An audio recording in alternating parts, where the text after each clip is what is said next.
Welcome back, everybody, to the State Farm Analyst Desk. Raz was giving us his version of the song just now. It was amazing. Yeah. He does that every time. Between every single break. Yeah, but we great. just saw Cloud9 take down COG. Cloud9 moves to 12-3. COG goes to 5-10. And Raz, you called Blabber player of the game at like a minute. Yep. 15. It was like 10 minutes in. He already was getting rolling. He had 2 kills on him, and I knew the thing about Blabber is if he has a lead, he's gonna snowball it. Especially on Lee Sin. Like you got to hear from Fudge that he thinks that he's the best Lee Sin in the league. It's a toss-up between him and Closer. I'd probably lean towards Closer a little bit. Yeah.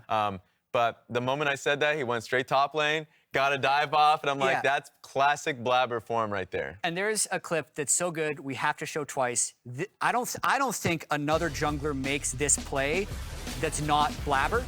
Yeah, because you see, like, here, it looks like for the majority of the time they're going to lose this team fight. They're in a choke. We have the GP ult down. And Blabber just decides, nope, I'm going back in.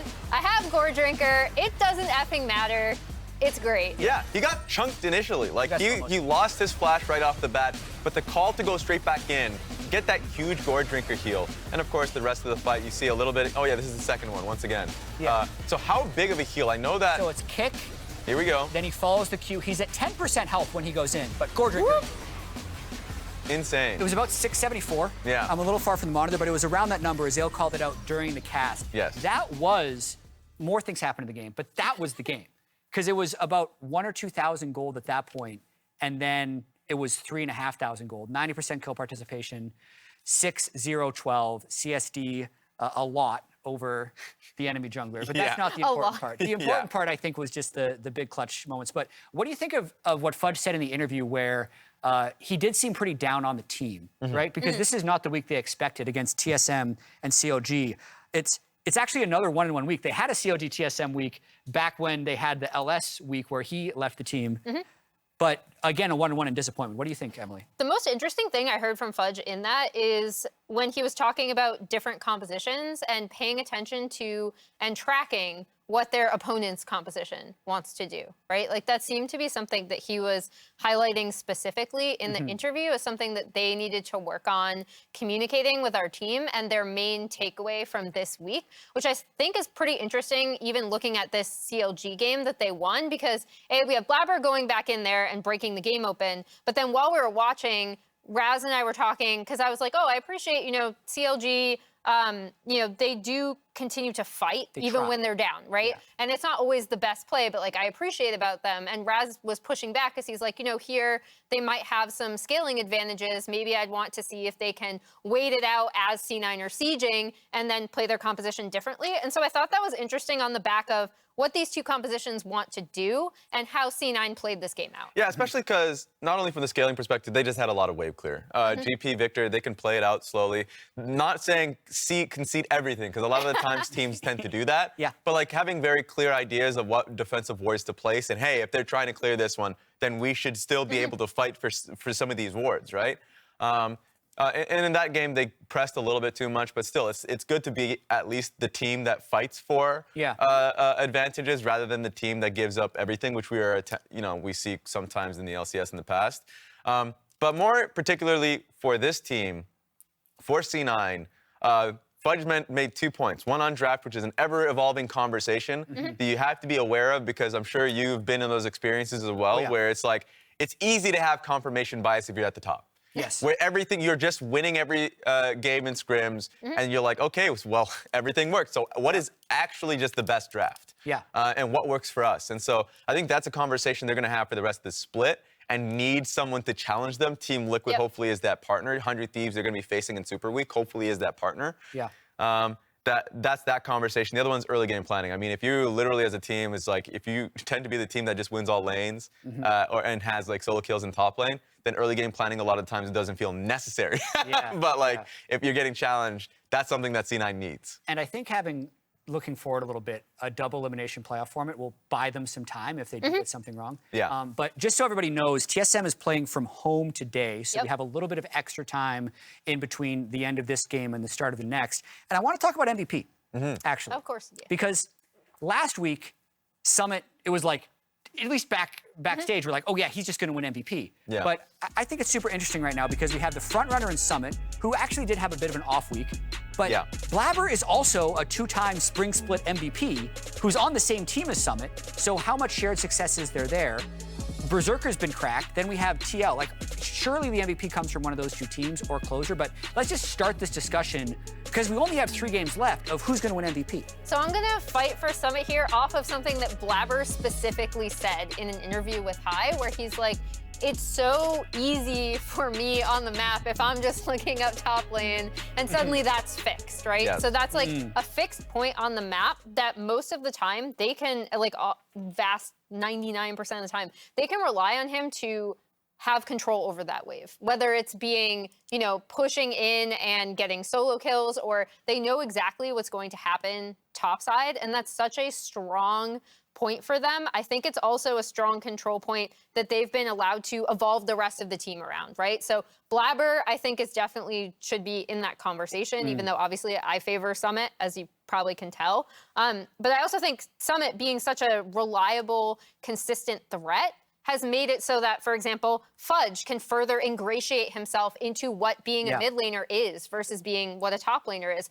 Berserker can work on his bot lane with Winsome and try to get more advantages early because sometimes, you know, they get shoved in. Stuff like that we've seen C9 improving on incrementally, I think comes from all the pressure that Summit has in the top lane. And I think he's a matchup problem. Like if I take it to a different sport, like he's the wide receiver who you always have to double team, or he's the quarterback who makes it so you can't blitz. He's doing those types of things that are opening up opportunities to others. But I personally also have like a difficult time of having a former MVP on the same team and then being like, oh yeah, by the way, the new guy is actually the reason they're winning. I agree actually that Summit right now should be the front runner, but I'm wondering how many votes he's going to share with other C9 members. It's going to be tough, right? Yeah. Just because, to hit on Blabber a little bit, Summit is somebody, and Blabber, and I mean, these members on this team are constantly pressuring their lanes. And Summer specifically will give them, you know, get a solo kill on board or really like trade heavily in his favor. But then, so like once the advantage is being built up incrementally, Blabber's that overhand right that comes in, sets up. They set up with a large wave buildup into a dive that just takes the enemy top laner out of the game, and he just knows how to close out these games a lot of times with the advantages that his lanes have or that he himself has. So Blabber for sure is another one that shares that conversation. Yeah, I think MVP conversations can also go on for hours. I don't think it's locked into a C9 member. TL as well, 11-4. I think you can make arguments for Bwipo, Santorin, maybe even Hans Sama. We have Closer on 100 Thieves, who's actually only 2 games out of first now because of their 5-game winning streak. And Danny has 14 more kills than anyone else in the league. That would be like a super dark horse. I don't think he's going to win, but he has had kind of an exceptional split. Exactly. Like Danny in his previous game on the Xerxe has just been like having consistent, strong performances. And for me, going back to Closer, if we're talking about Closer and Danny, and even though these teams are struggling, it's that classic MVP discussion where it's like, well, what happens if they're not on that team? For Closer as a player who has just been the most consistent person in their wins and losses, while you could say, of course, Summit's been having a great performance, but Abadaga hasn't, FBI and Hui hasn't, and it's been Closer even in their losses, where I actually thought that, you know, he was a bid in, I think, in week 3 for an player of the week, even though they traded wins and losses throughout the week. So it's going to be really tough, and I feel like, especially going into the Super Week, that's going to change a lot of people's minds. Inevitably, it feels like it'll come down to a certain matchup where people will judge the MVP on that. Like, I wish it didn't happen that way, but honestly, like, I've seen it in the past. I knew in 2020 in TL, Core was like the MVP the whole split. But we had this matchup with TSM in the last week, and I'm like, if Bjergsen wins this game, Core's not getting MVP, right? but you know, TL was able to win that one, and Core won the MVP back in summer 2020. But it's time to move ahead to our final game of the day, and we have some sound here from the previous TSM mid laner, PowerOfEvil, who's now on Immortals, and what his thoughts are on TSM so far this spring. Well, it would feel good if I was doing better too, but yeah, I feel like it definitely shows that I think Lost, me and Swoller definitely brought something to the team. We were like first place in the summer split, and obviously now with all 3 parts gone, they're 10th. So I think it definitely mattered, and I feel like fans can realize now that these players actually had a big part of the team. I would say Bjergsen as a coach too, you know, was an integral part of the team. So, yeah, I guess there's a little bit of happiness, but at the same time, you know, I'm not doing too good. Like, we're not doing too good in IMT. We're somewhat in the same boat as them, I think, but what I said, where I feel like we have individually good games, but we can't make it work. Could be synergy, could be like personalities. So, yeah, I'm curious to see, you know, how the next weeks play out. I love hearing that from PowerOfEvil. And this particular matchup is so interesting to me because I remember last year when TSM signed PoE. So we're going back about a year and a half. But they classified him as like the next TSM mid laner, team solo mid. And they had, and in their announcement video, they had a portrait of Reginald, they had a portrait of Bjergsen, and then they shot to a portrait of PowerOfEvil. And it's like, that's it. Yep. That's the hallway. But here we are, just 1 year later, he's on a different team. TSM's in last place.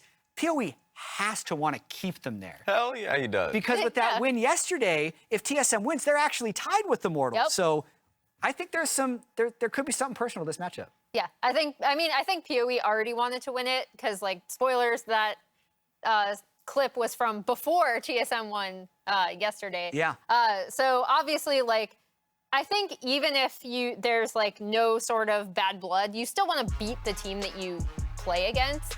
And now here we're gonna have like TSM's incredible upset victory against Cloud9. Yeah, and here's the thing, when you, especially after coming off of a split where there's heavy criticism on either your performance or something like that, a lot of the times you come out feeling, hey, you know, sure, you're criticizing over the things that I can't do or, you know, perceive that I'm unable to do, and not appreciating the things that I brought to the team. And it's like, hey, you kind of missed that now, don't you? Yeah. First place, don't you? Exactly. And so he's definitely wanting to prove that point going up against his former squad.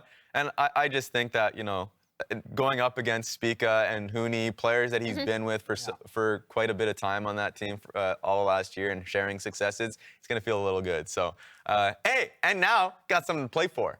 TSM, you kind of mentioned it already. Keep him down there. He wants to keep them down there. If they lose, they're now on the same boat. So let's see if they can keep them up, you know, keep above on that one and keep fighting for what is a playoff spot. If they lose here, like, the strength of schedule is still pretty good for them, but it's just that they're, you know, a game down getting in there. So, of course, they're going to be going up against CLG, FlyQuest, and Golden Guardian. So a very doable 3-0 for them to try and clinch a playoff spot. Yeah, and really quickly before we get in, I want to talk about Huni and Revenge. Emily, you have some thoughts on this top lane matchup? Yeah, so I mean, I think when IMT has had success, it's when they have been able to leverage any sort of split push pressure that Revenge has been able to have in a side lane. Meanwhile, Huni has kind of been a consistent bright spot, even in some of TSM's like absolute worst showings. I think it's particularly interesting when he Takeover and Spica are able to be on the same page a bit more, like we saw yesterday,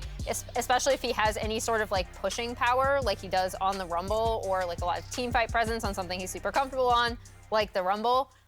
So it should be pretty interesting to see how these two teams leverage their top lane pressure. Yeah, can't wait to see it. And maybe Huni will just play Rumble. It seems like when go. things are That's needed the for plan. TSM to win, Let's just go. slam that Rumble, get into it. But the casters are ready. Guys, take it away. Alrighty, let's do it. It's the last game of the week, and this is our second to last week of the regular split, man. Time is running out. That's kind of crazy when you think about it. And it is also, it just hit me. TSM was only one game down of Immortals, right? You know, it wasn't long ago that TSM was just like, it felt like so far at the bottom, and they are climbing back up a little bit. I mean, 2-2 over the last 4. It's not maybe the most amazing stretch, but you look at Immortals, they've lost 6 straight, right? They are hurting here. And they did have a really rough start to the split as well. And then when they got to kind of the easier part of their schedule, they picked up a number of wins, and people were like, hey, maybe Immortals isn't so bad. And now we kind of see again in that second part of the split, in that second reset of the schedule, they again lost all those top teams. So they really do need to start picking up some wins here. I mean, if you could run the gauntlet, like theoretically they could still make playoffs, right? If they string 4 wins in a row and you end 8-10, I could see an 8-10 team making it in that 5th, 6th spot. Yeah, That's not totally unheard of. Definitely possible, but definitely difficult when you need to go 4 straight wins and you've been on 6 straight losses. Immortals, this is the best time to start to turn it around. You've got TSM. This is a team that very clearly has a lot of things you can try to exploit going up against them. We'll see if they can do it. Xerxe, Lee Sin, and Tryndamere banned out by Immortals. Tahm Kench, Hecarim, Volibear banned out by TSM, and a swift lock-in on Viego as the first pick here for Xerxe. Yeah, so Viego getting grabbed up very early. Interesting to see like Jinx not being grabbed up, but a lot of people are pretty happy to just trade marksman, it feels like these days, with the Jinx, with the Xerxe. A lot of these high priority picks that were just getting perm banned out previously are now just being traded back and forth or being taken off of that ban list. This time around, obviously, Xerxe is banned out. Yeah. Huni hovering the Rumble, not going to lock it in just yet, but it is going to be a lock on that Ryze. So we are assuming this is going to be takeovers in the mid lane. Tank Ryze is incredibly popular. I have seen a little bit of AP Ryze being mixed in recently, but it has been almost exclusively tank Ryze still, and does allow you to play through those side lanes very well, skirmishes well, and especially at the pro level, the ultimate for that kind of group movement is very, very powerful to reposition flankers to the back line, to be able to make map movements to look for ganks or maybe move towards an objective.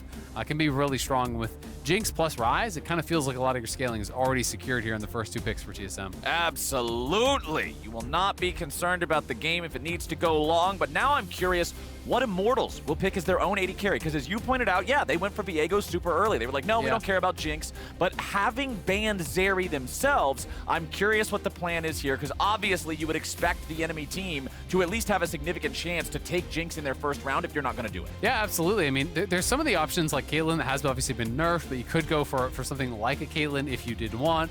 There's really aggressive options, things like Samira, as well as the Draven that have been getting buffed. I think Ashe is actually really strong as more of a kind of supportive utility style marksman. It's getting a fair bit of play in solo queue. That's going to get locked in. First Ashe, I feel like we've seen this split.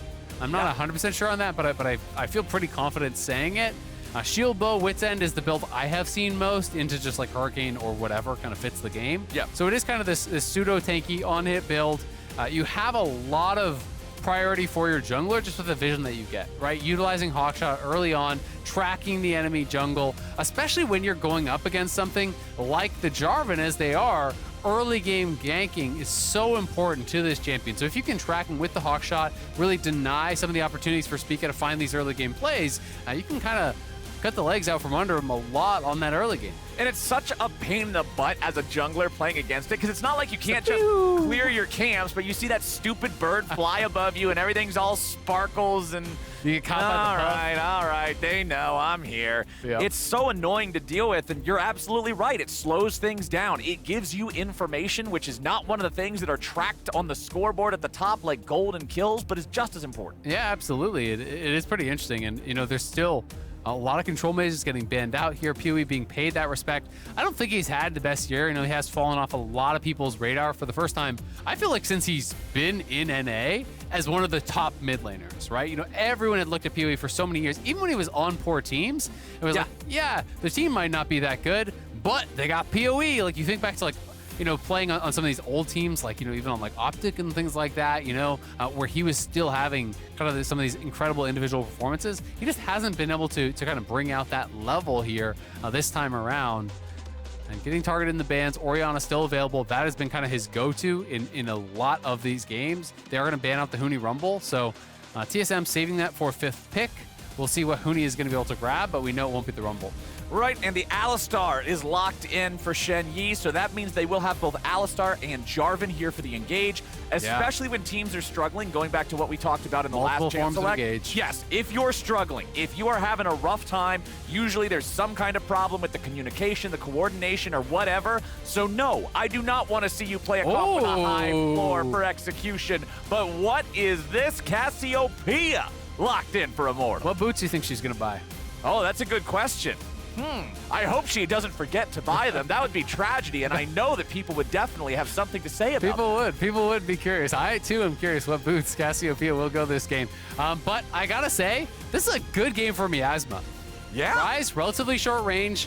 Flag and drag from the Jarvan. You have the combo that's going to be denied potentially from the Alistar. if this gets locked in as well, that would be another champion that can really get shut down by the grounded from the miasma. We have Graves top here for Revenge. That has been his bread and butter. I will say he has kind of moved away from it since the Hullbreaker nerfs for range champions. He hasn't just been playing it every single game anymore. You can still go like Shieldbow BT, but it is going to be the Irelia. So a lot of dash reliant champions here. You know, 3 of them are going to get very heavily affected by this miasma. So if PoE can utilize that effectively, it is so powerful. Irelia thrives in these team fights by getting multi-man Rs, multi-man stunts, and then just dashing everywhere. Yeah, she's and the blade dancer. Exactly. If you just hit one hook or one Nautilus auto for a root and you put the miasma on that, Aurelia's not going anywhere. Absolutely not. The ability to lock it down. Cassiopeia also being a traditional pick into Ryze matchups when that gets popular in the meta. I love the fact that they made this call. I love the fact they made this pick.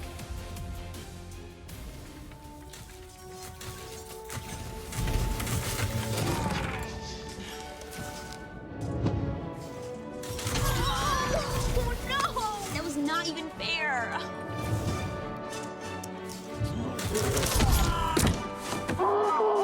What if respawning was refreshing? Here's to the round between rounds.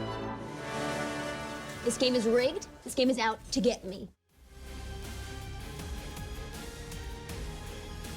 Now, I am so excited for this Cassiopeia. I think out of all 10 champions, this is the one that will have the most impact on the overall flow of the game. You were talking about how important this miasma is. Shut down Irelia, shut down Alistar's ability to engage, shut down all these different mobility Ooh, they're looking options. mids. And oh boy, it's Nautilus running down mid lane again. Yep, this is a strat, and it works actually like a decent amount of time. We've seen it a couple times, even if it's just trade flash for flash, as they may find Spica, it might be just that. Spica's gonna try to get out. Oh, he flashed in a straight line, and the dredge line still found him. Damage keeps going out. Dead. Spica's burning away. Slither, slither, the snake is here. First blood over to PowerOfEvil. That is a tier start on Cassio. And if you've ever played against Cassio, giving her extra mana in the early lane is not a good thing. That's not a feels good for TSM. Spica dies, loses his flash, so his ganking power is weaker. That's brutal. And guess what? They didn't even have to use a single flash on Immortals to actually kill him. That's just a good invade. That's an oof with 3 O's. The ward spotted him, but that's one of those things where it's like you just get punished for a bit of a lazy recall, right? He has that pixel brush ward. Oh god, Arrow can just kind of run you down a little bit here. I mean, that's like 200 damage down. That's actually almost all his potions just gone. And he's not stopping. That was so good. That is actually so smart. Like, that looks silly, but he's just not leashing. He's not losing minions to do this. He can actually get down towards bot. I don't think he'll miss a single minion of XP. We'll see if he misses anything. But it looks like he's going to be there in plenty of time to actually get them with the volley even. So is he quite in range? Yeah, he's there. He's there. He misses 2 minions, but he gets XP on all 3. He got XP. And now Takeover, not only does he have to go against a tier start at level 1 plus a corrupting potion, he has to start it down like 400 health. So this is unlaneable for Ryze. It's absolutely unlaneable. And you would say, well, Jarvan's going to come bail you out. Well, Jarvan doesn't have his flash. Yeah. Because he got killed level 1. So this is a disaster start here for TSM. And PoE, he's just going to invade. It might get even worse here. Spica's trying to grab his red smite. buff. Uses smite And before he has flash. the chance. Spica's just going to die again. What the hell am I watching? PowerOfEvil just slithers on over there, takes down the jungler, hand red over to Graves. Why not? Thumbs up. Hit him with a thumbs up there. PoE saying, put some respect on my name. TSM was first with me. They're last without me. And here's why. And now Huni, he's going to have the nice benefit. Everyone loves this as a top laner. You're playing melee versus ranged, and the ranged champion gets a red buff. That's fun. Yep, that's just about the most enjoyable experience you could possibly have as a top That's some laner. gameplay up there. Definitely not related to global averages of broken monitors or anything. It's a great experience to have to play against red buff Graves at level 3. And PowerOfEvil just continues having this control. What does Spica even do from here? Like, what is your game plan? You're warded out on your Krugs. He has to base probably on Krugs because Revenge is missing. So what's the plan? Like, where do you go? I guess he's just gonna have to go cross map now for Wolves. He's not even gonna try his Raptors here. Xerxe's already waiting. Revenge is right next to him. Spectral Maul's no gonna flag find the strike. stun. Okay, he gets away. He's now got 300 HP and enough mana to cast 2 more spells. And he's got to clear his bottom side jungle because his entire top side jungle belongs to Immortals. Yeah. This is about a 1,000 gold lead at 4 minutes. This is one of the worst starts you could ever have as a Jarvan. You're playing early game champion. You die at level 1. You lose your flash. The enemy mid laner evades you solo at level 2. And just kills you. 1v1 kills you. And then donates your red buff to their ranged top laner. It sounds like a comedy It's like a parody. Yeah. Yeah. It's like, what is the worst possible start in a game of League of Legends? Well, here it is. Yeah, what's your path after that? Well, after you die for the second time, you walk out, you go get Krugs, and then you almost die again in your base. And then you open up the chat, you type looking like next, and then you wait for 15. That's what my experience is like in these games. Can we remake this? This is, it's tough, man. It's tough. TSM is in such a rough spot with this start. Spica is going to have a long, long way to go to get back from this one. Huni's trying to fight Revenge in the 1v1. Revenge is not shy at all, just putting the bullets in him here. Into the line comes down. Part 2 of that won't hit.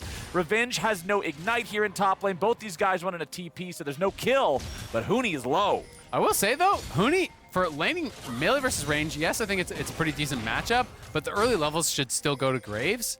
He's up farm, hasn't used his TP, and he has way more farm to pick up. If he gets all this farm, like, he's actually significantly ahead of Revenge, even though he had to deal with that red buff. So we'll see how much we can get it picked up. Revenge is not based yet, so yeah, Revenge has got to get out of there. He doesn't want to try to die and donate any more gold, but pretty good job from Huni. Like, considering you had to lane against that red buff Graves, Yeah. you're up a couple CS, you're laughing. That's great. Props to Huni for that one. TSM now seeing Immortals, starting up the Drake. They really want to fight for this. Spica's coming. So yeah, I think they're going to try to look for something, but PowerOfEvil moving. Oh, Shenyi's ready to come in and make the play. Xerxe is going to be forced out. Spica comes down. Drake's going to be secured. TSM take the objective, but what about the fight? Arrow's trying to join up. Immortals disengaging. Xerxe at 200 HP, and Arrow's here to provide the CC. PowerOfEvil flashing over the wall, but he doesn't have much mana to work with. They'll still get a killing spree. All 3 kills in the game. Hooks. As Destiny hits a very nice dredge line. Tactical gets pulled back, but it's Takeover who pays the price. PowerOfEvil's getting more mana from the kills. They'll lose Xerxe, but it's only to a damn turret, Isaac. That's all I got for you there. That's like, Woo, okay. you know, we're all feeling it. Everyone has played this game, and you know exactly what game I'm talking about. You've got that game in your head. We've all been there. Anybody that's been playing League of Legends for any amount of time has played this game. At 6 minutes in, and you just got dove past your tier 2s, right? You know, it's like, it might not be ideal. But they got the dragon. TSM, you know, they did get the dragon. Yeah. They were looking for it. Spica didn't even have smite, I think. So it shows that he had it here, but I'm pretty sure in live he didn't actually have it. So the smite was used there to heal from Xerxe. It's actually picked up the dragon here. Oh, it was smite plus an auto there from Jinx. So they do grab it. And it looks like, hey, it might be a decent spot, but Spica going back in as Arrow arrives. There's not a lot of flashes here, and just the constant slows from that Ashe, slowing him down with the volley, being able to chase you down with approach velocity early on in the game is actually really powerful for these chase down situations. It allows him to stay in range. PowerOfEvil just ghosting in there. He had the flash as well, crossing through the towers, getting more kills. Insult to injury is to execute. Like, they get the XP, but they don't get the gold. Your only hope in this game, it feels like, is Huni has got to start solo killing Revenge, because everything else feels pretty rough. I mean, I will say, Tactical has a monster CS lead, so that's kind of what's keeping the gold at least closer. I'm not even sure what went so bad because we weren't watching bot lane to actually get him this big of a CS advantage, because that is kind of like an abnormal CS discrepancy. Yeah, Ashe is a good laner, so to be down 20 plus CS this early on, and he's gonna face check Spica, who has ulti. He does have his flash to respond. Okay, there's the flash right there. Arrow was waiting to see the engage from either Shenyi or Spica. Did not want to flash without getting that commit first, so then he flashes away.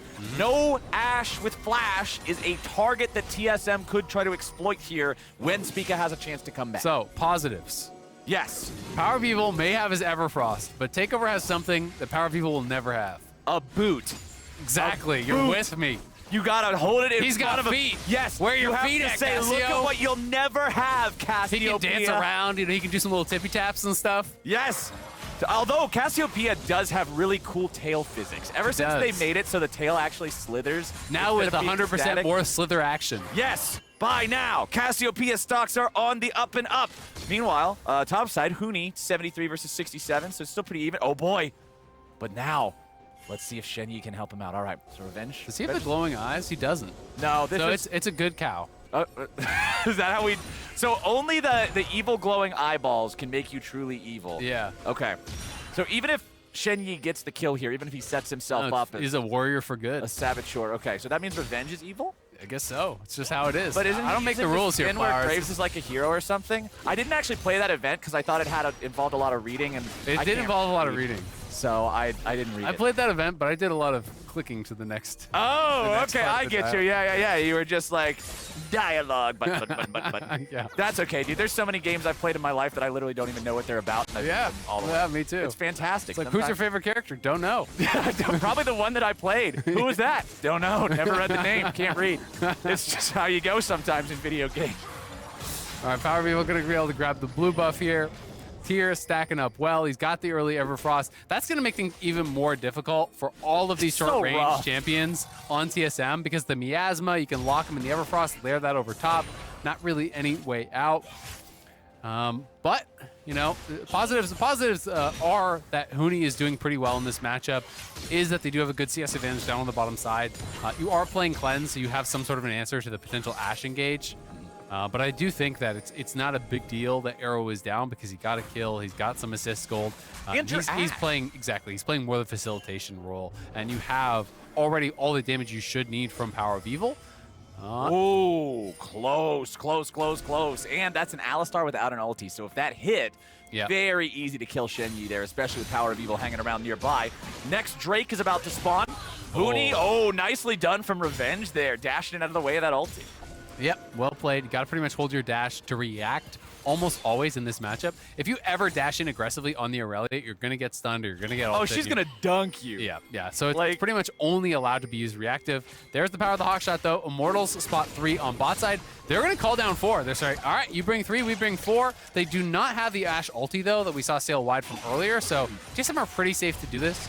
The Ashe buffs are actually really nice. Like it's not necessarily the biggest deal, but the additional move speed on the long-range ultis is very noticeable as the Ashe player, especially for, I have found, like, when you're shooting them down a lane, like, if you come out of base and you're walking towards mid, and you go to, like, the tier 2 or whatever, and you fire it from there, it's actually pretty reasonable to hit it. It's a lot harder to react to as an enemy player if you don't see it coming early than it was before, because the move speed is actually very high. And one thing I also want to mention about this Cassiopeia pick that we saw there as Immortals were able to grab their first Drake of the game, this champion shreds neutral objectives. They do not do well against high DPS magic damage.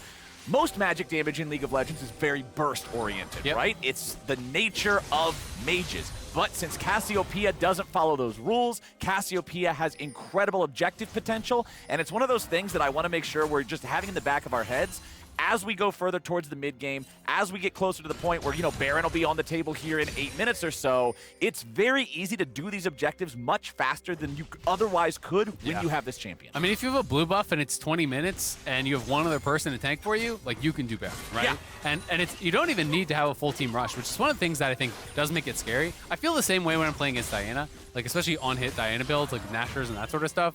Just, as you said, consistent damage, magic damage. The neutral objectives have way lower MR. That is why you can really crush through them. Unless you have something like Vayne, who's, he's AD, but you have true damage. So but the magic damage really is the key there. Xerxe, though, spotted moving up to top side. TSM have an extra member here. They could look for a kill. Revenge is going to get jumped on. He tries to dash himself out of the way, but now Immortals are trying to outplay it in the 2v3. Huni's grabbing the first kill, and Revenge is already down. Xerxe leads him back over to PowerOfEvil as an arrow finds its way up from downtown. Spica re-engages here with a Cataclysm. PowerOfEvil tries to get away. TSM's found 2, TSM's found 3, and they only lose 1. That is huge! And the Irelia picking up a lot of those kills, including the 700 gold bounty off of PowerOfEvil. TSM, they needed to win on the top side. They got it. As Immortals thought they were setting up for the play, they have Xerxe in the brush, but TSM brought Spica plus Shenyi, and they committed their teleport from Takeover. They knew they had to make a play, and they had to have overwhelming force there to do it. They commit everything to this, and this is just great stuff out of TSM here, recognizing the situation, overload one side of the map, try to make something happen. So it's not just the 3v2, it's the TP already coming in from Ryze. He's saying, even if you roam, I'm gonna be here too, and it's gonna be a 4v3. Credit as well to Spica on the tail end of this play. You know, Xerxe is flashing out. PowerOfEvil arrives, and this is where we're saying, all right, they could actually still win this. PowerOfEvil could fight his way out. He ults in, he backwards turns there to actually avoid the stun. Then, not only is that a flag and drag flash, he flag and drags, waits, delays it, knocks up Xerxe, then redirects the knockup with the flash into the Cassio. That is the next level mechanics on J4. You've seen a lot of people do the flag and drag flash, but the delay to get multiple knockups with it, that is a thing of beauty, and that is Spica playing at a really high level. Spica delaying the animations like a boss in Elden Ring, just making them think twice before they try to dodge. Don't you roll early.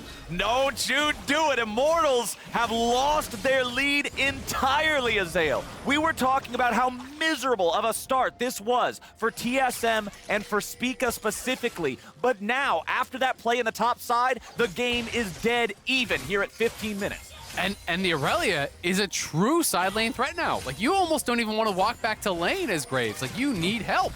It's going to be really, really scary in the 1v1 because he got the full Blade of the Rune King completed. He's got his new quiver and the tabbies on top. He is going to crush in that 1v1 here. They're looking for BOE. PowerOfEvil gets jumped on, but I don't think that's where Spica wants to be necessarily. PowerOfEvil's going to force him to retreat immediately. Nearly walks into the arrow, but nearly won't matter. Spica gets away to safety. TSM, I like the fact that they're looking for stuff, but it's still PowerOfEvil who is individually the most powerful man on the map, and TSM must be respectful of how strong this mid laner is. Exactly. Like, I don't know if we can pull up all the total golds for the players, but it's one of those situations where it's like, yeah, the gold is back to even, but if you don't have Huni, you're still massively behind, right? Right. You know, if you knock the top laners out of the equation and you're TSM and you're trying to 4v4 or 2v2 or whatever, well, PoE is 2k up on everyone else on your team pretty much, right? Like, he is still very, very strong, and they got to pay their respect. Right, when you look at all these numbers, everything starts with a 5 or a 4. Just now, Tactical broke into the 6,000 total gold mark, but it's PowerOfEvil and it's Huni who are both at 7,500. Whichever one of them is around, that's the side that's going to win. And Tactical has been farming at an incredible pace here. You know, at 16 minutes in, he's at 174 CS. So, you know, I said earlier it didn't feel like it mattered as much. It was concerning that they lost lane that hard on the bottom side for Arrow, but he's down 50 CS. And now that you're not way up in gold, like, that feels way more relevant here. So we'll see how Immortals can play it out. The game is even here. They are going to be able to grab this dragon, so they grab a second dragon for themselves. Mountain Soul will do a lot of work against what is a pretty upfront kind of bursty style team from TSM who has a lot of dive. You know, we think about the Irelia, we think about the Jarvan, they're trying to zero someone out, burst them out. Yep. But TSM can play through sides and they can maybe utilize this Jinx that is farming very, very well to try to get them some advantages later. Shenyi and Huni are both set up to collapse. They're going to go. They're going to as Immortals come into the river, and now TSM is ready to go. Arrow gets knocked up into the air, but now he disengages. Takeover is going to be found, and PowerOfEvil is looking to chase him down with the help of Destiny. Takeover can't get out. Spica down to 1/4 HP. He's trying to disengage away from the Herald. Takeover's got no way home. PowerOfEvil guarantees it. 1 kill already over. Immortals secure the Herald, and now they got to pick up the Eye. Huni's ready to try to turn it right back around with Shenyi right behind him. They're going to kill on revenge. Destiny gets out. Stasis keeps him alive. Huni's getting the work done as Spica goes in after Arrow, but Arrow's popping the heel to keep himself going. He'll take one with him as Tactical gets one back. It's a 2 for 2 across the fight. Yeah, very scrappy fight there around the Herald. I feel like TSM, when Takeover got kind of isolated in that 1v1 against PowerOfEvil, he was just dead. They should have turned towards the Herald and tried to use their strong guy to take the Herald, right? If PowerOfEvil is fighting your mid laner, eliminate them both from the fight, turn the Irelia around, win the fight at the Herald hard, grab the Herald for yourselves. We can watch it one more time, and I'm going to kind of point out what I was talking about here. Takeover is going down, right? Like, he is just dead. Abandon this man here as he runs away to the other side. If Huni turns around now and goes up towards that Herald, that is a one fight. Bring these guys over here, take the Herald, allow Takeover to just die and say, all right, you did your job by keeping PowerOfEvil away from the rest of us. Because if they hard committed at that point, I think it could have been a much more advantageous fight. Still, they find a pretty good turn. They do get the first kill. They get the reset. They go in, they grab up that second kill in the long extended play here. But I think it could have been a lot more if they just abandoned ship on their mid laner early. Well, TSM now have a 750 gold lead. These farm advantages in the side lanes, particularly the AD carry farm diff. I'm not going to stop hitting on it because ever since you brought it up, that difference has big. only ballooned more and more. So much advantage for TSM just in that, but Arrow's got a good stun here on the tactical. They won't be able to follow it up. Shenyi's ready to turn it around. Zap into the super mega death rocket, and Arrow nearly dies. He'll try to get away with under 50 HP remaining, call it 26, and Arrow barely walks out. And that was close to him actually going down. Huey, though, on the top side, they take down the tier 1. They get a charge on the tier 2, so that almost falls. So Immortals, feels funny to say after how the game started, but clawing their way back in the gold lead. They are down in gold, and now it's PoE's job. Like, he's gotta carry this game. Yeah. You got all the benefits of these early shenanigans. Your team is losing. It's time to step up. His champion does work very well into what TSM has drafted. He is still incredibly strong, so they have the ability to win this game. But when a game like this starts to spin around and really kind of flip on its head, it's the losing team that gets an incredible injection of confidence, right? Like, when you start to come back and you're like, oh my God, like, we can do this. We are actually winning this game. Like, we are actually in a good position. So Immortals have got to stay confident and recognize that even though they gave away their lead, they can still win from this spot. So one thing I want to point out right now, PowerOfEvil, third item, Gargoyle Stoneplate. PowerOfEvil is known for strange builds. Yeah, so this to me is saying, everyone's gonna dive me, this is gonna keep me alive, and basically I don't need the extra pure damage, right? Yeah. It does have a lot of defensive stats. The shield is very powerful, has some CDR on there. I'm not gonna say this is right or wrong, because honestly I haven't thought about it enough to have a strong opinion. I would normally— It's interesting. It's very interesting. I would normally say, just go like tanky AP would be my call, which Like a would Demonic say, Embrace or something? yeah, go Demonic Embrace, or even go like a Ryze. You could go Azonias if you're really worried about some particular burst. But to me, it would be Demonic Embrace or a Ryze. Not this, but this is the more tanky version for sure, and we'll see if it works out. Because I mean, Cassio just needs the mana, and you can pump out an incredible amount of damage, and you have your 2 mana items.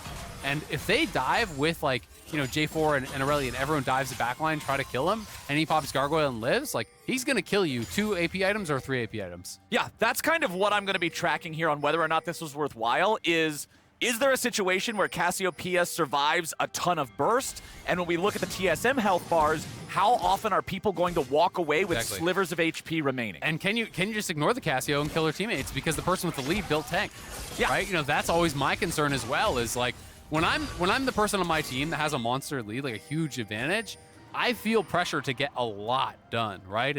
And this kind of tanky build can allow you to do that, similar with tanky Ryze, right? Where it's like, oh, this keeps you safe, allows you to play aggressive. They're going to look for a dive here on Huni. We'll see if they can follow through on it. They want to make sure that PowerOfEvil's not the one starting up tanking it. They want to allow him to maximize DPS, and he'll do just that. However, a 3-man play on bottom side from Immortals means a 4-man play on Baron from TSM. There's pings coming out. We'll see if they're able to do anything about this. PowerOfEvil is still down in the bottom lane, taking the tier 1 turret. And the Baron goes over to TSM. They'll take that one. Absolutely. It will put Immortals, you know, with more kind of gold in their pockets off that play. They get the shutdown, they get the tower, they get the dragon, so they're moving to Soul Point here. That is kind of the edge that they get.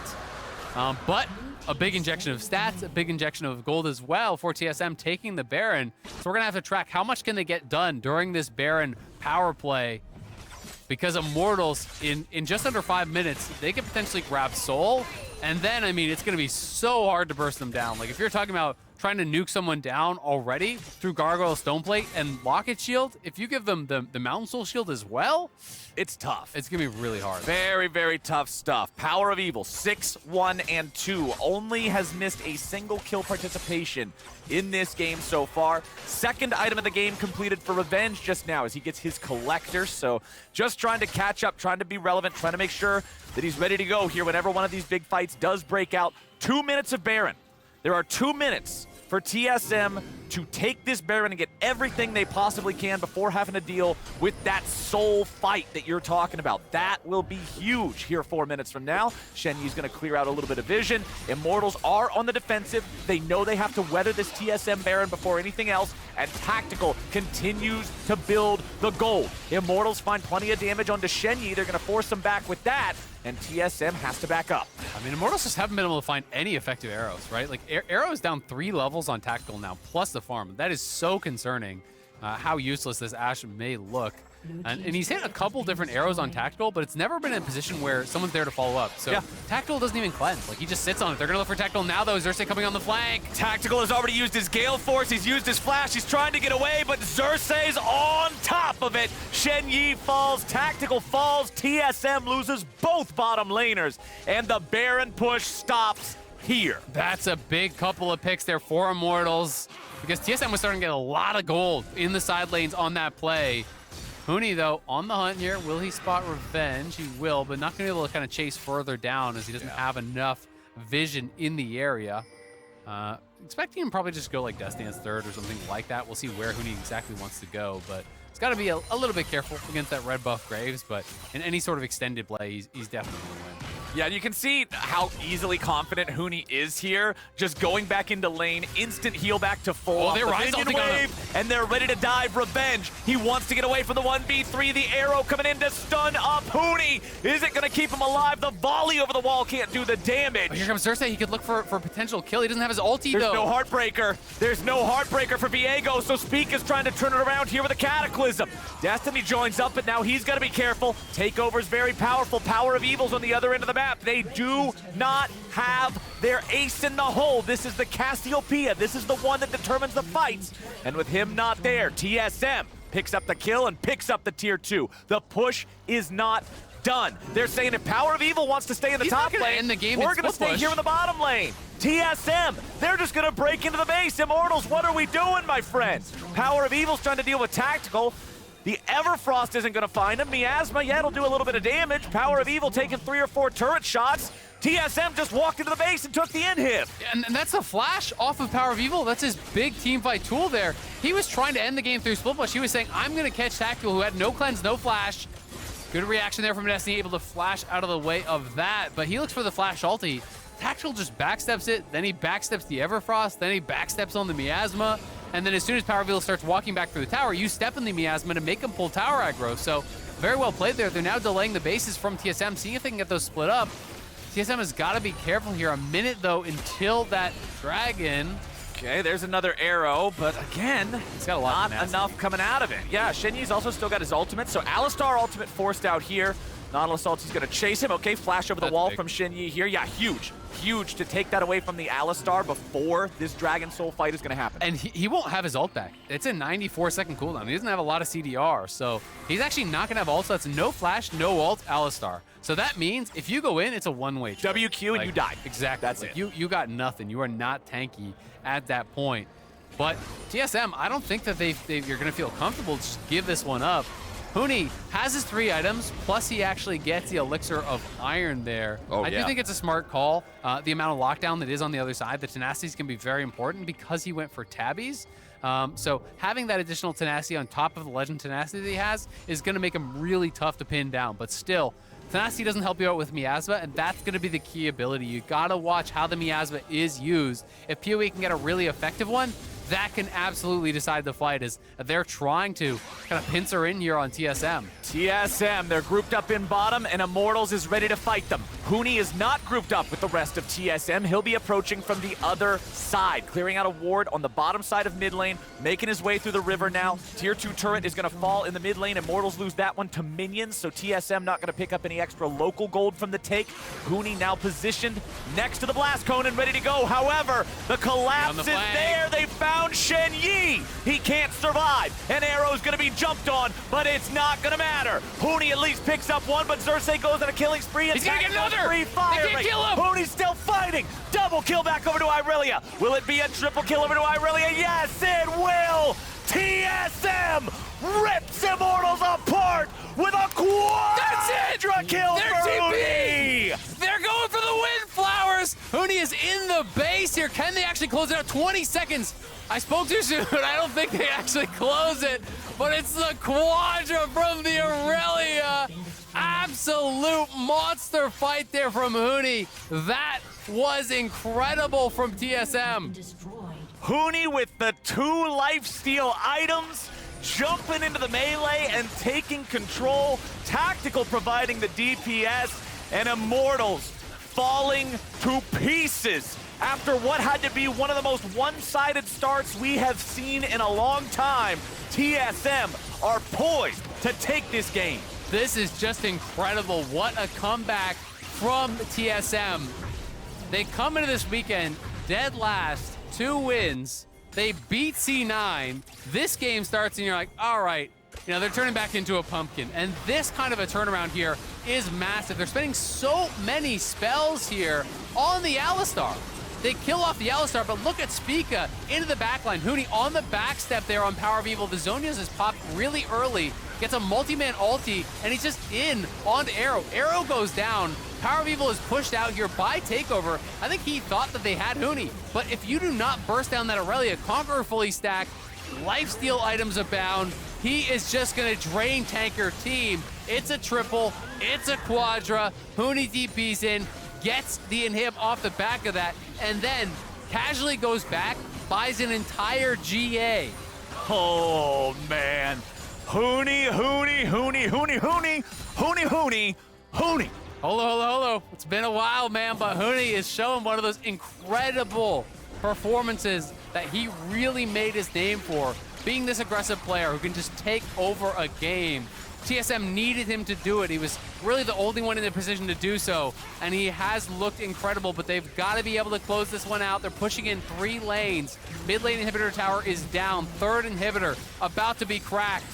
Now, we do need to remember that that bottom lane inhib is just about to respawn. There's about 10 seconds left on that one, so if Immortals can shoo them away somehow, they will at least not have to deal with the double super minions for very long. However, TSM is looking to just keep this party going all night long. They're still in the enemy base. They still got the Baron here for the next minute and 15. Stun up onto Huni. This is very important. That's a valuable target, but they aren't going to be able to find the damage. Huni stays alive. TSM still looking to go for the kill, still looking to find the ability to save Huni's life to the Death Dance, but Guardian Angel is gonna bring him back anyway. Xerxe's about to die, the Heartbreaker to try to get away, but Spica's gonna chase him down. Revenge for the very start of the game. The ace for nothing for TSM, and a 2-0 weekend.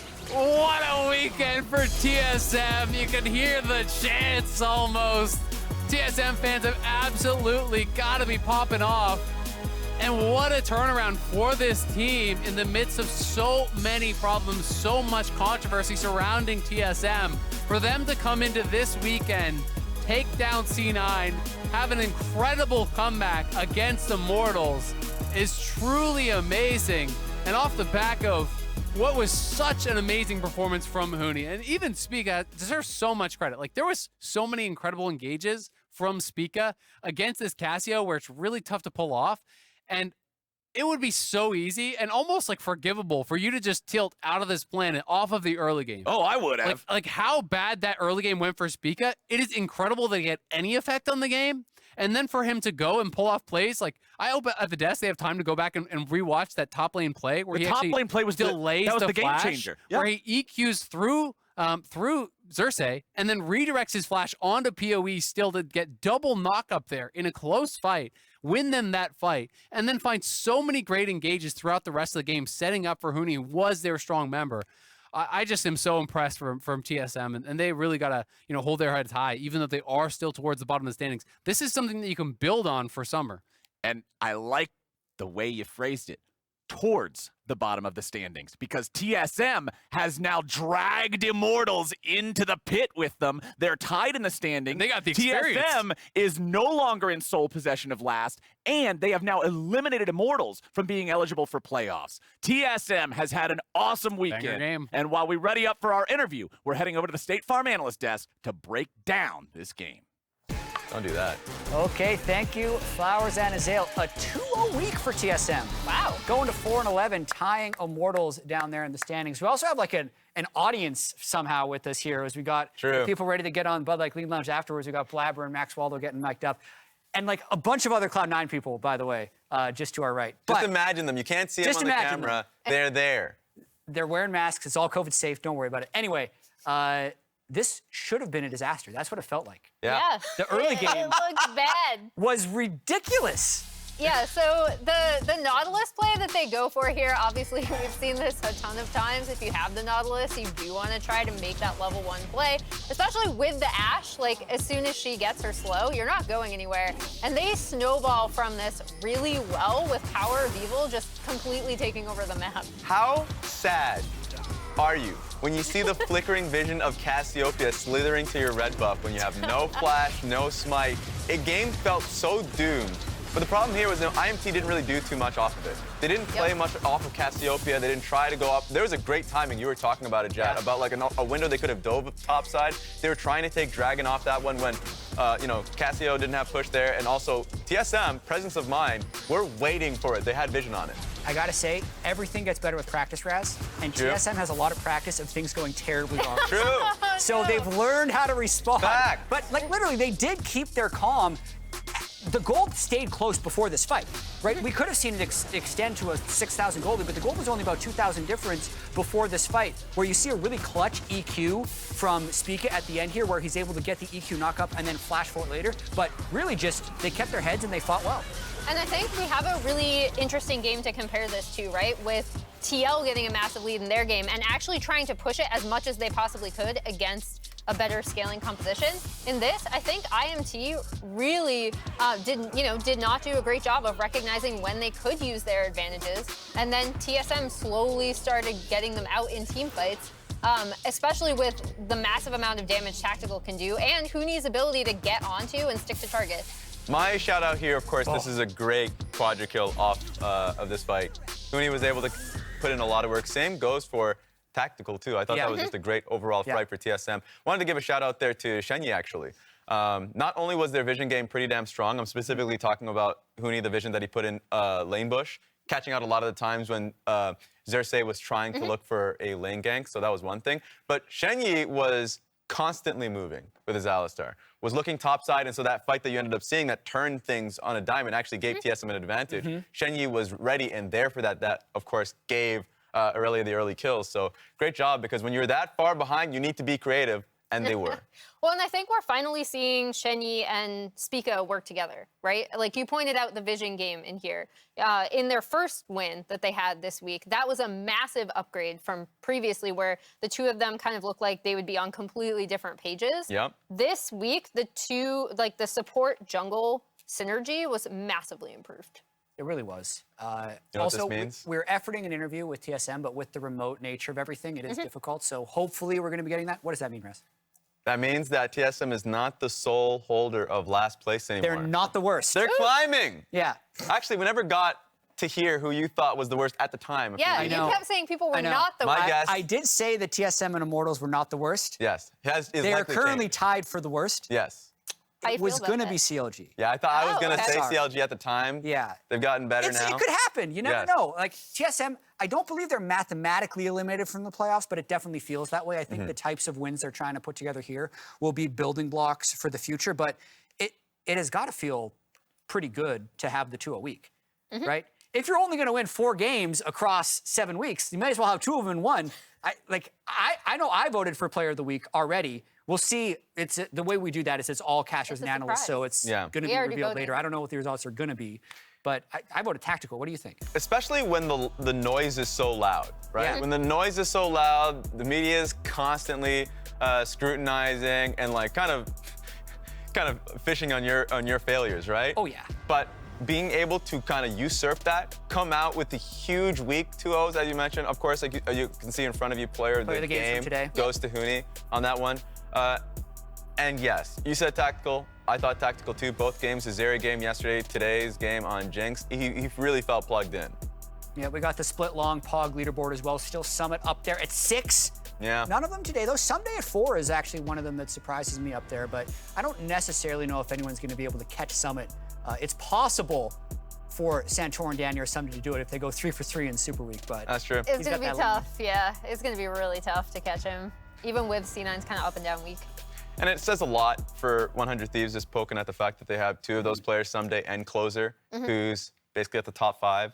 Both of those players have just been the consistent force on that team that's been keeping them at 3rd place and making it really doable for them. And remember, in Super Week, they go up against Cloud9. So like that, for me, is immediately the game to watch. Well, and I think the interesting thing about that is when we previously thought about 100 Thieves, it was always like, oh, play through bot, right? Yeah. Play for team fights. It's changing and now. This 100 Thieves has been actually like quite different in terms of where Closer is pathing to get early pressure. They're kind of, in my opinion, over-reliance on some days Tryndamere for side lane pressure, but also on the flip side, being able to rely on him for that while they fixed other internal issues and draft issues. Yeah, coming back to this TSM versus Immortals game, though, for me, they played with like a lot more patience when they needed to. Yeah. And then Shenyi was the one who had the trigger pull when they needed to find a good fight. Like in theory, that's what the team was supposed to be. Yeah. But in past weeks, they just had so many deaths in between. So if we're trying to look at like the week as a whole, they had the win against Cloud9 and they had the win against Immortals. I think the win today, we could say that Immortals was, like you were really frustrated that they weren't playing through mid. Yeah. Because they had a 5-0 mid laner and they didn't take a single mid lane plate. But if you try and think of the week as a whole, what was different to you and Emily as well about TSM from the 2-11 team that now turned into a 4-11 team? I think for sure it's how, you mentioned the patience, it's how they played through vision. I think yesterday's game, a lot of the times, okay, I'll talk about the poor games that they had in the past, right? When they went up against Golden Guardians, they had an early lead. A lot of the times it was like, okay, Shenyi just died randomly, right? Getting vision. Spica died, randomly getting vision. A lot of the times when they had vision, it was difficult for them to maintain that or play off of it, right? Yeah. I didn't see that at all. And so it's good to be able to see them kind of be on the up and up. I want to get Emily's opinion, but we are ready with that interview. LeTigress and Huni for our Verizon post-game interview. Take it away. Thank you, Jat. I've got Huni here. A 2-0 week for TSM. What was the difference maker?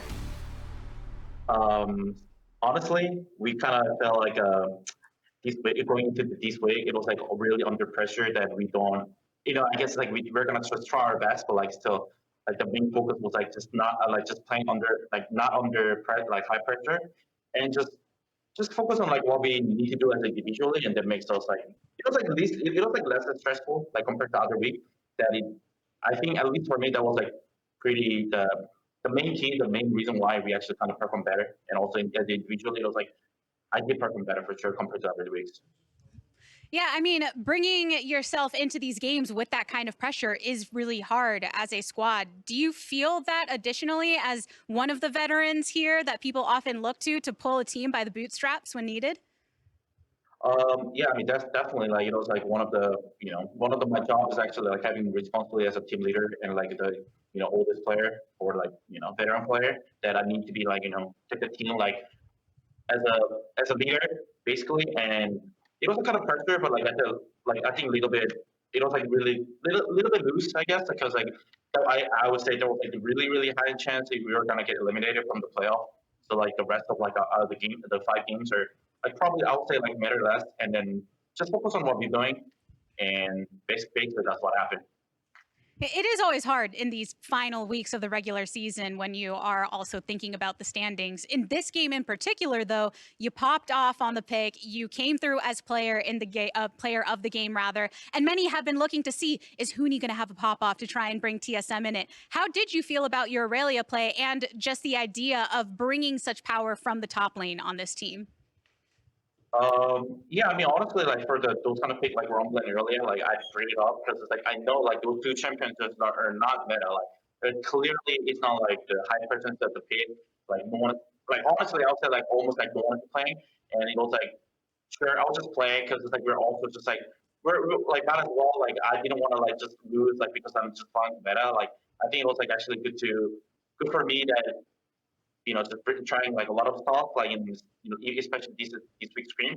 Like honestly, I thought my Rumble and Irelia was like, oh, it's not like I don't think it's a meta, so like I kind of didn't really try, but like as soon as I tried, oh, I guess even though it's like off meta, it's like really playable, and that's what happened this week. And dipping ends up banning Rumble, and I pick Irelia after. Oh, yeah. I mean, Rumble's always great to see from you, Huni. We really got to see the taste of what makes you such a fun player to watch. Thank you for stopping by for this interview. Best of luck with your last week of the regular season. Appreciate it. Time for us to continue wrapping things up here on the LCS, everyone. Heading back on over to the desk. Thank you very much for that interview. Great to hear from Huni.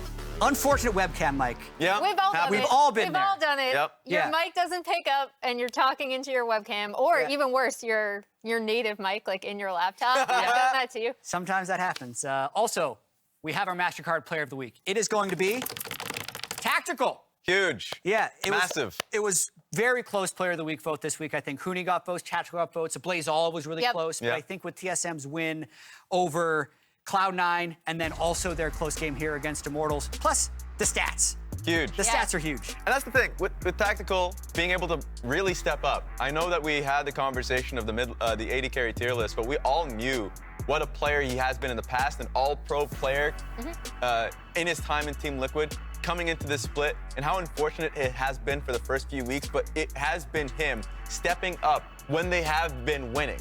And this day, and just yesterday when they went up against Cloud9, he was a player that really took the advantage that he had and rolled over. His Xerxe game was incredible. This game that he had was also just top-notch on his Jinx, so fun to see him get that Player of the Week. Yeah, and if I try to compare his play from last week to this week, I'd say last week he was trying too hard to make things happen that weren't there, right? With his over-pushing the turret in the top lane when Biofrost got him with the bind and they lost the game off of it. This week, it felt like when he was flashing forward, it was because the play was there, not because he was trying to force the play. So, yeah, I think that was... I'm always happy when Tactical does well, so congrats on winning that There we have it. Player of the Week. Emily, do you have anything to add? Oh, I was just going to say, I think previously when you talked about what else was going on the map in that TSM game, very quietly, he was getting actually a really good bot lane lead. He was like 100 CS up on Arrow. So I think that was another like pressure point that they knew they could rely on late. And that is also where the difference comes in with the rest of the team, especially Shenyi and Spica, who are typically going to be making your initiation for team fights a lot better because they know that he's in a great spot to just be able to follow up. And it's not like it's not like the hard funnel that we saw from the previous weeks, right? It's just like a lot steadier and a reliance that he'll be able to perform in team fights when it matters. And it's a huge sigh of relief and a confidence builder that you have just being able to, of course, get a 2-0 week, but I'm just talking about some of the basics, right? If it's something where you're just climbing up here and winning a few scrims, that's something that comes to... It felt like they were confident in each other's plays. Shenyi being able to find plays top lane alongside Huni, working alongside Spica, especially when they had such a disastrous level 1 in this game. That should just knock you out. But they remained confident, and they doubled down on fights that hurt them in the earlier weeks in the split. So great job overall, and it really is indicative of the team's strength right now. Yeah, and we know that TSM has stated that they're not okay being in 10th place. So like having games like this are really important, even deciding the roster for next split. So like a lot of pressure for them to be able to pull it out. And before we move on. Technically, they're in 9th place because they have the head-to-head over Immortals. The Immortals are the first team they beat. So. There we go. All right, let's pull up our Samsung SSD Fast 5 for this week. Who we got here? Fastest 100 CS. There we go. Let's check these out. There's a lot of 100 Thieves players up here, just across the board to mention the it. 524 level 6 is cracked. closer is pretty nuts. That's an incredibly fast level 6. Just a reminder, of course, 100 Thieves did pick up that 2-0 week as well, and so it's nice to be able to see this team. Of course, some of their games really feels like back to fundamentals. They're not really picking fights that they don't need to, which is, for them, something they need to kind of climb up, knowing that they were a championship team last split. They want to be able to get to that point, and it's off the back of their bot lane and jungler, and it's nice to see both of those guys up there. Yeah, congratulations to those of you earning bonus points on the LCS Sleeper Fantasy app for having this week's top performers in your lineup. Emily, you got something to add? No, I'm good. She's good. She was telling me that she had something spicy with the it wasn't spicy, but it was really small. Shout out to Jose Deodo, who's early pathing. I've actually kind of been critical of sometimes. And one of the things he's been steadily improving this year, I think, is that, along with the mid lane pressure that Tukui generates there. So to see him up there is really nice. Awesome. Let's pull up the standings. Cloud9, still in first place. It was Let's see spicy, it was close. They lost to TSM, but then Team Liquid dropped a game as well, so they're still in that first place. Way closer 1-2-3 than I would have expected 2 weeks ago, where it looked like Cloud9 and TL were going to run away with the whole league, but now 100 Thieves is sneakily on that win streak. Yeah, and I think 100 Thieves, this was a really big week for them. Last week, it sounded like it was a big week for them too, just kind of reestablishing that confidence that they are and can contend near the top, right? Because previously, they were in the mixture where FlyQuest was moving up, where Dignitas was somewhere in there, Evil Geniuses was somewhere in there, and I feel like this past week definitively establishes them as the third place team, still behind C9 and TL, but up above the rest of the soup. The soup. And for me, that makes this next week all the more fun. Yeah. No, up in the LCK, we had a tiebreaker already, and it feels like when you hear stuff like that, we get to the end of the split, and you have 7 teams that are technically right there in that 6th place spot because of those ties that we're currently seeing.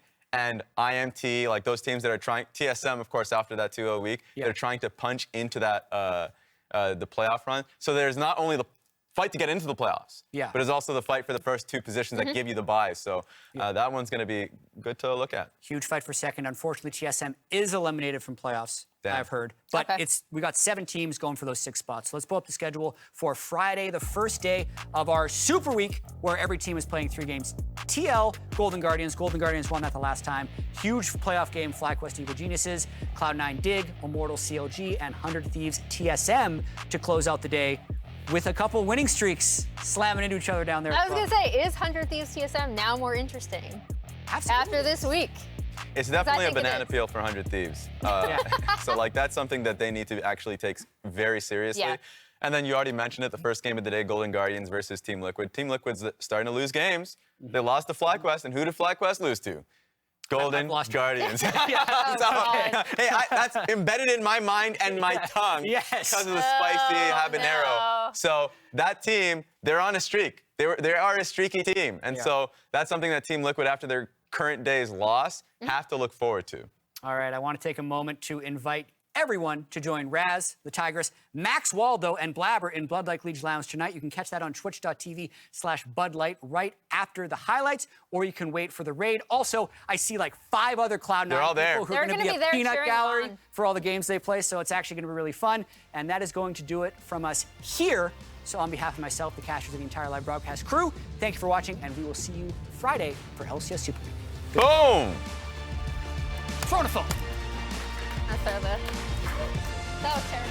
Is it going to be a steal somehow? He does. I think he got it. He did. He spell booked Smite. And the Elder Dragon has been claimed by Abadaga. Danny's going to try. Goes in for closer. Jumps to the wrong side of the wall. The flash making it happen. Already Nautilus is down. But Danny misses a couple of Qs. Lands one there. The flash auto. Some days Flash wins everything. There's no teleports. And it's Fiora versus Trid.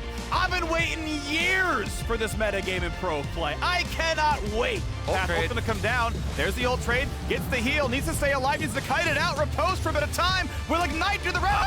Oh, the last tick of Ignite kills him. Hecarim hits the backline. Fiora goes in for a bit more, and I've seen this one play out as well. It's a horror movie, and the entire team just dies. Fake God hides in the closet, looking through the slits. It's blood everywhere. It's Golden Guardian just hacking through. Probably gonna go down. Football, you feeling pretty strong right now, huh? You got that calling for Kumo, huh? on Sama right in the middle of that pit, throws down the ultimate, gets blasted on down. Whippo, you are in dangerous territory. That's what happens to an ADC. When you get caught out, you get the flash forward after the rocket jump reset. No fair. Thank you very much. I'm coming up. Happy to be back here. It's me and my good buddy Azael. We're standing tall and we're ready for games 4 and 5 of the day. CLG coming in to make a play. Winsome immediately dead as the Gangplank ulti keeps raining down, supporting fire. Contracts keeps the chase alive as Blabber goes back into melee and Cloud9 turn it around. Huni at least picks up one, but Xerxe goes on a killing spree. And he's gonna get another. Free fire. They can't kill him. Huni's still fighting. Double kill back over to Irelia. Will it be a triple kill over to Irelia? Yes, it will. TSM rips Immortals apart with a quad